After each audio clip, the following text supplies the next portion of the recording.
Welcome back to another episode of Right Here in Mass. Joining me today is Matt Paradise, who has dedicated over 25 years to the field of financial education.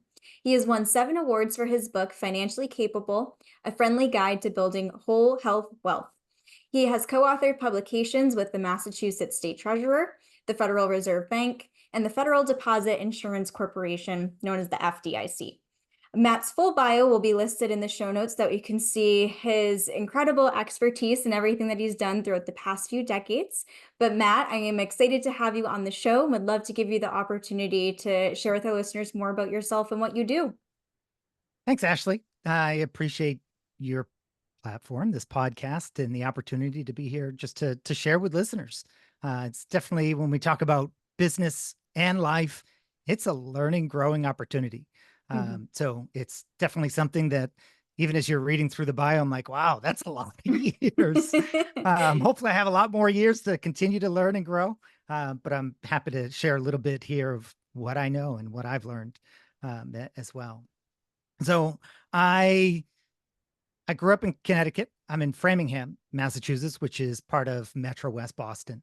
I moved out of Connecticut to try to get away from a whole lot of poor decisions, crazy choices, ultimately fueled by my own personal drug addiction, and moved knowing that it was a wrong thing that I was getting into, and the choices day to day that led to arrests and just a lot of different things. When I moved to Massachusetts, as anybody who's ever made poor decisions might know and be able to relate to, whether it's drug addiction or not, wherever we go, we're still there. Our character is the same. And ultimately, there's a lot more deep work. And I found that to be the case. Eventually, just through a variety of different mentors and people who helped me, a whole lot of grace, I ended up really applying for a job because I needed it. I didn't necessarily have a passion in financial education. It wasn't something that I was aware of, knew of. At that time, I was a homeless teenager in Connecticut. When I moved to Massachusetts, I was about 17 years old. And ultimately, with some of those different mentors, ended up working for a nonprofit called American Consumer Credit Counseling, and started in customer service and worked my way up. At that time, I was a high school dropout. I eventually got my GED, took some college, received some different certifications around financial education, financial counseling, identity theft, risk management, and grew with the organization. I left there in 2018. And when I left, I was leading a team of educators who traveled mostly New England, but throughout the country, teaching everywhere from different businesses, employee assistance programs, schools, prisons, financial institutions. And it was an amazing opportunity to learn, continue to grow, and both personally and professionally. And I think that that's a journey that oftentimes happens hand in hand. I saw an article on your site yesterday that you published about MIT and mental health and confidence. And ultimately, our confidence comes from mental health, and they're inextricably connected. They're inseparable. And a lot of our lives is like that. When we think about personal growth, it also affects us professionally and vice versa. There's a lot of relationships that I built. And in business, a lot of business is about relationships, not just the short-term, quick, high-buy, collect a business card and be done with it, but being able to serve, being able to grow, being able to exchange value, and ultimately continue to develop both ourselves personally, professionally, and the businesses in which we operate. So that really was an incredible opportunity. American Consumer Credit Counseling, now this is not a plug, though I serve there on the board. We're the #1, based on Forbes, the #1 credit counseling agency in the country. And it's a joy now to go from living on a hardwood floor with doing customer service, trying to learn how to navigate an office. And I mean, words can't fully express it. I mean, to give you an idea, yes, it was a long time ago, but I had never sent an email in my life when I started there. Email existed. I'm not that old. But it still was just new and foreign. And now to be on the as a board of directors, help to develop the organization and the 150 some odd employees who work there and tens of thousands of people who we serve and getting out of financial difficulties.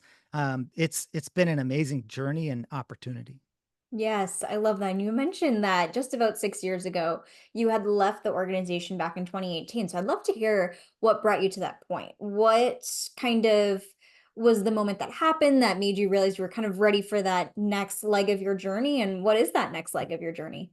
Thanks for asking. Yeah. I suppose it's not a short one-word answer, and maybe it's just because I'm long-winded. My wife tells me all the time, I just talk too much sometimes, and it's easy to go off on tangents. So when I left the organization, a lot of it really was due to our family situation and choices. Mhm. My wife and I adopted through DCF here in Massachusetts. Um, and we also cared for her parents. We built an addition on our home about 20 years ago. They moved in, and the long term plan was to care for them through their retirement and meet their needs as they changed through their different ages and stages. So my wife and I found ourselves just really stressed. It was challenging and difficult. We both had very demanding jobs. In addition to getting on lots of stages and speaking and leading the other speakers, I also had administrative responsibilities and writing grants and things like that. So it wasn't unusual to have a long day, come home and log on to the computer and do a whole bunch more work. My wife is Mm. a biochemist and manages clinical trials around the world, and she also is very busy. So we found ourselves not thriving emotionally and spiritually. And we sat down and made the decision to change that. So the decision included financial plans, and it took a little bit of time. And um, my responsibility within American Consumer Credit Council, within that organization as well, we planned for a 6-month transition so that it wasn't just thanks, bye. And I think for all businesses of all different sizes, when we think about even transition plans, it takes time, whether it's helping to replace ourselves or otherwise, which is the goal of every business owner. Otherwise, we're just another employee with different sort of tax status a little bit. So in growing and developing our lives through that takes just intentionality. So my wife and I made the decision that I would take uh, just a change in my career to leverage some of the relationships that I had built over time, to leave ACDC just as a full-time employee and start my own business. So I started my own business, Map Paradise Consulting. Not necessarily exciting name, but it was one of those things where I was doing some different speaking and things like that. And it was actually a government contract with Mass Hire Workforce Development that I really needed to get my act together, become incorporated, so that I could get paid. So Map Paradise Consulting is what came easily as a name. Didn't really have to explain it to anybody. Um, so sometimes simple is good. Yes. Um, 6 months after I started my organization, my LLC, I was diagnosed with bile duct cancer and went through chemo, radiation, had a liver transplant. And through that, I wasn't also through that was COVID too. So lots of things were shut down. I was diagnosed in 2019 in July, where I had an incident coded on the table, and my wife was told that I wouldn't survive the night and that she should make plans for that. She's an incredible woman of faith, wasn't going to give up and take that for an answer. And even though it was traumatizing, she stood there by my side or nearby, as they don't allow people in the ICU. I was intubated for a while through that incident. So the great thing about being in the greater Boston area is Mass General is world-class healthcare and had opportunities that not everybody does. And I think is building wealth and living in a wealthy area, there's a lot of inequities, even when it comes to cancer care, research. Um, I was fortunate to benefit from world-class healthcare and ultimately am here to tell the story through it. Cancer provided the opportunity. Cholangiocarcinoma is a brutal, brutal cancer, very aggressive as well as rare. So there's not a lot of therapies for it. though it's growing. Cholangiocarcinoma Foundation shout out, because they do a lot of research, connect, and bring hope to patients who have trouble sometimes finding that hope, which is important for all of us. Cancer provided the opportunity to slow down and write a book. I wasn't physically able to get on a lot of stages at that time and get out and about and speak, but I still wanted to give back to the community, give back to people who were hurting, who were stressed. And so much of financial services in the traditional sense kind of bothers me because, in one sense, we can say, yes, just follow this one line and you'll be okay. Everything will be taken care of. No worries. Just budget. Don't spend more than you make. And all the traditional financial, I don't want to say nonsense because it's important. And yes, there are fundamental and strategic things that we need to follow. But isn't it true that the financial journey is so personal for each one of us? Health, our mental well being, our spiritual, emotional, our physical, our environmental, all of those things are connected. So I wrote the book, Financially Capable, A Friendly Guide to Building Whole Health Wealth, and was an amazing journey just of learning. It was the first book that I had ever written, though I've published, co-wrote some different publications with, as you mentioned, just in the intro, the FDIC, the Federal Reserve Bank. And this was my first really endeavor on my own, and was something new that I learned was the business of publishing, which is completely different from writing. Writing is one particular skill, but I had to learn how to publish a book to get it out there into the world. And it's been an amazing journey to win the 7 awards, which is really humbling.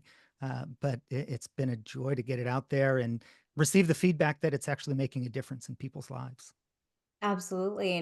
And kudos to you for going through that whole process, especially finding this excitement in writing a book. And as someone who's an aspiring author myself, I always love hearing about people's journey with writing and publishing and all of that stuff. And I just think it's great to add to what you have been offering through, like you mentioned, Matt Paradise Consulting and all of the speaking that you've done. Thanks. You can do it. Everybody can do it. We all have a story to tell. Um, Yes. I'd love to hear what are you thinking about writing a book about, or what have you been toying with the idea or putting, I'd say pen to paper, but keys on the keyboard? So am a very avid reader. I Mhm. love thrillers. So I actually probably wouldn't go like the nonfiction route or anything. I think I'd love to write a thriller one day. So Okay, I also think it's fun because it's kind of like something that's just different from thinking about work or anything like that, more of just like a hobby and things that I enjoy. So yeah. do it for sure. My son loves horror and scary stuff. I can't offer any help or advice, other than saying one of the greatest horror writers, Stephen King, has a book called On Writing. I That is, heard about yeah. that and I So heard it's amazing, but I have it not is. gotten it yet. It is. So it's completely different. It won't scare you, but it'll help guide you, even as you start writing and putting those ideas to the page. So I encourage it. Do it. Yes, I love that. Well, thank you, Matt.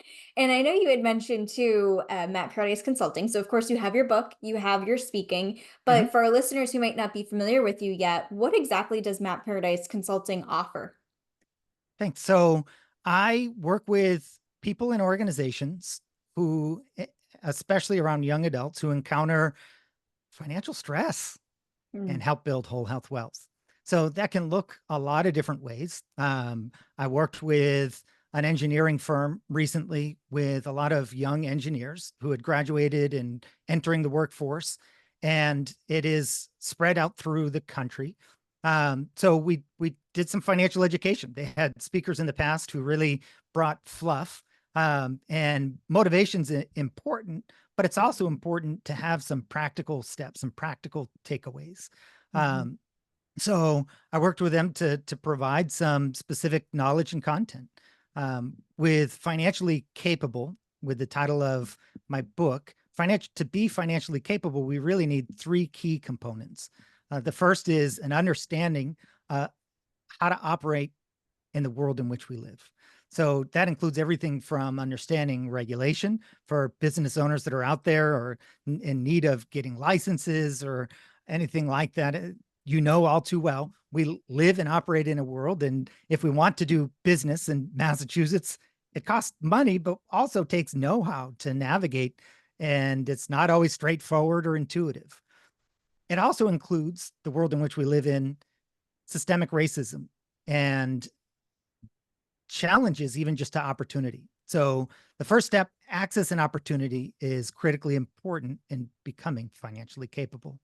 The second section is psychology, financial psychology, and the MIT study that you alluded to in your report that was published yesterday. If you haven't, listeners, checked it out. In September, there was a phenomenal article about our self-confidence and how that directly is tied to our mental well-being, mental health. So we can have all of the knowledge in the world, but if we don't have willpower, if we don't have a firm understanding of our personal values, opinions, beliefs, then we end up off course. No other business, no other person can feed that to us. Some of it goes back to when we talk about money and personal finance, our first money memories. Whether we like it or not, they really do contribute to choices that we make today. And knowing and understanding the different biases and heuristics that we live by and are perpetuated, sometimes falsely, really important to navigate building whole health wealth. The third section, nuts and bolts. So with that engineering firm, as I mentioned, Mount Paradise Consulting was able to bring some knowledge to the group, as well as motivation and understanding of the environment in which we live.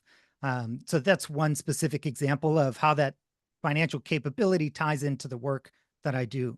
Another organization group was a college, and with young adults in college and the community. When I say young adults, generally 18 to 35 is my primary target that I feel like I can offer quite a bit. It's stages that I've journeyed through, overcome a lot of obstacles and barriers.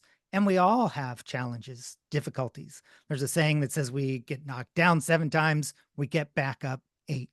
I've been knocked down a lot of times and I've gotten up. And I think it's important for each of us through that to reach out a hand to help pull up those who have been knocked down, to pull them up. So I worked with college, local university, to develop some financial literacy. So working with the business development officer and vice president of student affairs to really help the students who are struggling just to get by, pay for food and groceries. There's, at many universities throughout the country, food pantries that are available to students in different help. I think it's sad that that's necessary, but it is a reality. In the world in which we live, with as many resources as there are in the United States and here in Massachusetts, there are people who suffer just from food insecurity. When it comes to graduating college and entering the workforce successfully, something like food insecurity is a barrier and a challenge, and not always thought of. So the different challenges that go back, I mentioned our first money memories, and the traumas even that are perpetuated through epigenetics and previous generations continue on today and affect college success and graduation, but also affect directly the workforce.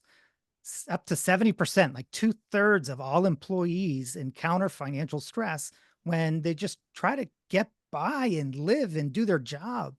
And that directly impacts productivity for sure. The data is clear on that. Not all employers know what to do with that. It's easy just to just focus on the business, whatever that it is, whether it's selling widgets, whether it's providing a service. The employees are suffering, and that's just a reality of it. Um, so offering a little bit of strategy around helping employees to build whole health wealth and get firm financial footing helps increase productivity. Employees who are financially secure, stable, are ultimately 10 times, studies show, 10 times more productive than those who struggle and stress because of personal finances. Up to 77% of employees even are up at night and at some point have had financial stress that affected their physical health, whether it's loss of sleep, whether it's anxiety, whether it's high blood pressure. Those things have a direct impact even on insurance for an employer or your own personal business as you're growing and developing, depending on your journey. So I know we don't always think about personal finance, or we hear something like, oh, well, just budget. Just have that dirty B word. Dirty B word is the name of the chapter in my book. Just stop spending. Don't spend on that. Spend less than you make, and then you'll be all set. But no, again, isn't it so true that life is not just about the dollars and cents of it? Anybody can budget in a bubble, but we don't live in a bubble. We live in the real world with real stresses. And as a result, we need situations, we need strategies that are personal and affect our lives individually. Yes, and what you just said reminded me of something that I heard on Twitter. I'm a heavy Twitter user, and it's the whole idea where people will say to, like, the older generation will say to millennials or even Gen Zers and say, "Well, just cut out the avocado toast or Hmm. cut out the daily Starbucks." And it's like, no, that's not the root of the problem. There's so much more beyond that. And what you just shared, I think, heavily alludes to that and also reinforces it. It does so much. Um, I'll give a specific anecdote. I've done a lot of work in family shelters throughout Massachusetts and New England. And in family shelters, obviously, to stay there, you're in dire straits financially. You need some additional help just to have safe, secure roof over your head and over your kids' heads, oftentimes. And I've found that, especially, it's mostly women in the shelters, and unfortunately, though I hate saying it, off too often when there's men there, there's problems. Um, so that's not exclusive, but in my experience, I've seen some women who are phenomenal budgeters that can do amazing things with very, very little. And oftentimes I've seen even employees, staff of multi-service agencies just look at the little things, whether it's doesn't have to be avocado toast, hair and nails is another thing that comes up, to say, well, Mhm. just stop spending that money on your hair and nails, without understanding and realizing that it's not just a line item in a budget. There's self-worth that's tied into that. There's so much that runs deep within our psyches. And I say I'm not a woman thinking about hair and nails. Since the pandemic, I've been cutting my own hair. But that's just me. But I have other things that I spend money on that I don't have to, that run deep within just the psychology of who I am as a person, that it's not just a line item in a budget. And ultimately, it's important for each of us, and it can help to have a mentor, trusted advisor to help walk us through some of those different, whether traumas sometimes, or even just if it's biases that are perpetuated, but to help us really think critically of, well, why do I do that? To take a step back, what is that rooted in? Where's that coming from? Why am I making the decisions that I have? And Harvard did a study a while ago about a person that they named Homo economicus.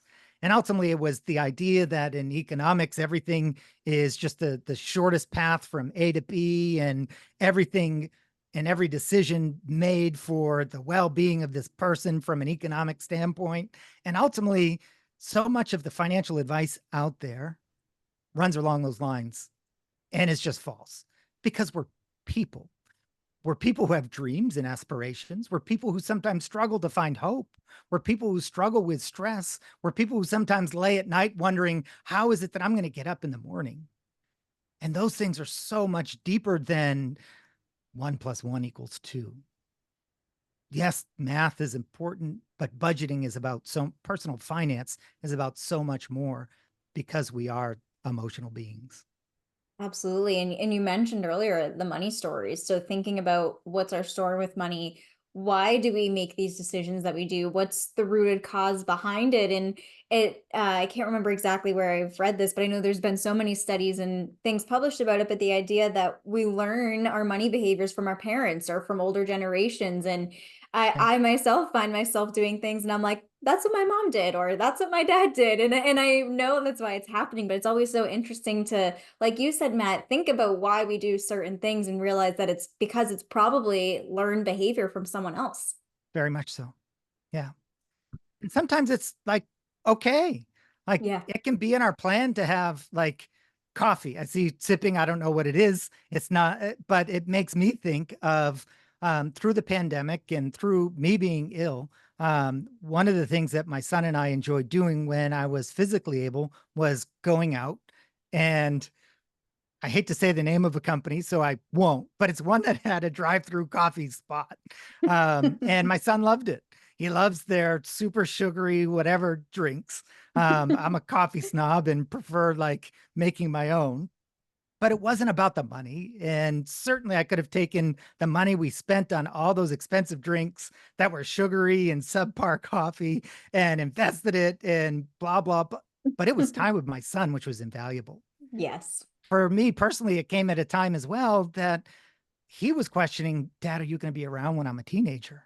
Which were some of the most difficult conversations through being sick was, I don't know, bud.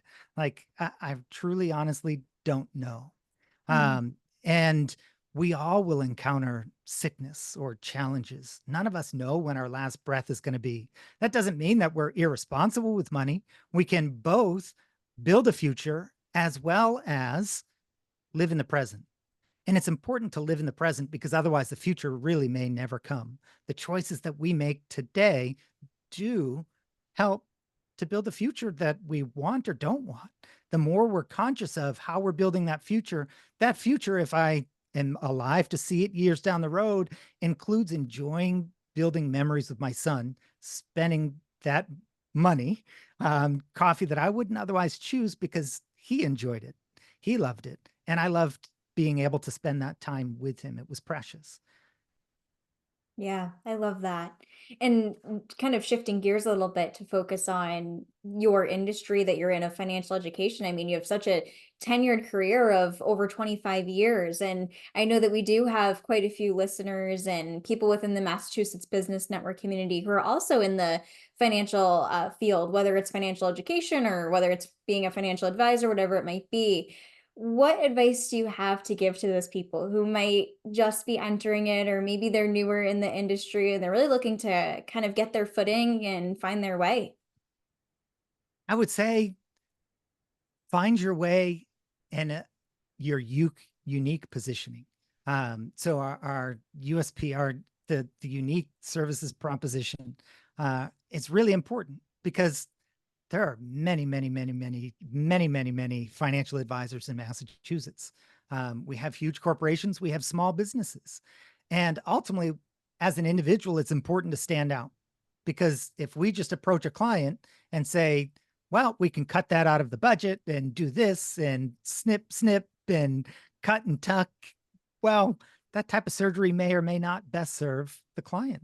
Sometimes our client might be best served by spending a little bit more on a coffee that they otherwise wouldn't, and money that could have been invested, but was more importantly spent today and now. Um, and I think that's really critical. So I think finding our unique value in serving people. I think it's easy sometimes to get lost in data and now we live in a time where at our fingertips we can have LLMs and whether it's ChatGPT, Claude, or otherwise, that lots of generic advice is aplenty. There's no shortage of generic advice. But to be someone who truly cares about the clients they serve, to bring value to the business as a person is incredibly important, incredibly valuable as we build the lives that we want for ourselves as business owners, but also the clients as we provide different options for and solutions for the problems that they have. Yes, and I think you hit the nail on the head with that by sharing to just being able to provide value to them and not have any type of generic information, but more so meeting them where they are and thinking about what it is that they could use for support or how you could benefit them in the best way possible. Yeah. I think I know you asked specifically about financial education and personal finance. I think that too often finance leaves out the personal and really making sure that we hone in on the individual and keeping it personal is really important. In my book, I wrote about an acronym to keep it personal, and it is so important. From the P in keeping it personal to the L, to live and love life is really important, because it's about what we're building. It's not just another sale or being able to get another widget. It's how is it that that widget serves somebody and improves their life? well, then Mhm. there's going to be a market that continues to expand and grow because everybody has a problem to be solved. And when we serve the individual personal needs of our clients, then business becomes a breeze. Yes, I love that. Matt, as we get closer to the end of this episode, one of my favorite questions to ask our guests is what their favorite local businesses are to support. I feel like I've learned of so many new businesses that I would have never known of just in all these different parts of the state. So I would love to hear, knowing that you are in Framingham, what are the Mhm. places that you love to frequent? There's so many. When you ask me that question, the first ones that come to mind revolve around food. I love food. My wife and I and son love food and love going out, and am not a fan of huge chains. Living in I'm Framingham, with if you. anybody's ever been around this area, there's not a shortage of chains. It Yeah. seems like every other day there's a new fried chicken chain that pops up. But there's phenomenal, amazing local foods. Coffee. I'm drinking coffee now. One of my favorite places in Sudbury is called Karma Coffee.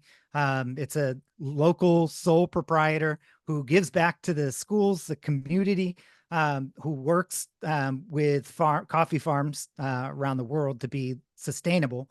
But he packages and roasts his own coffee there. So that's definitely one. Um, Farmer's Daughter is a great place for breakfast or brunch.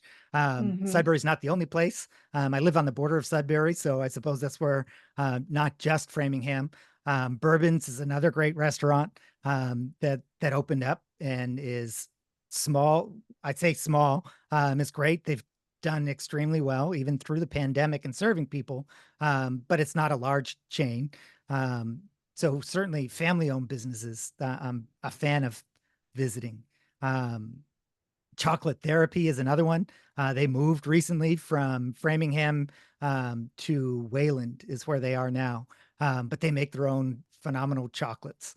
They also make the owner is actually dairy free, can't eat dairy, and neither can I.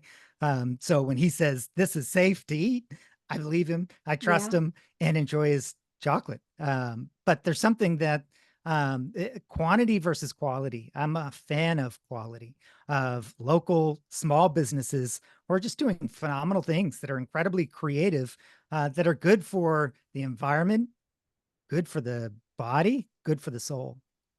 Yes, I love those. And I have been to the Farmer's Daughter in Easton and can attest it's a very good place. So I'm glad that you mentioned that one.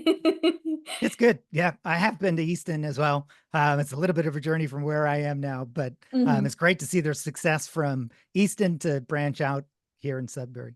Yes, absolutely. Matt, it has been a pleasure to have you on the podcast, to have you share about your tenured career throughout financial education, throughout more than 25 years. And I would love to now give you the opportunity to share with our listeners where they can find you online in case they'd like to connect with you further.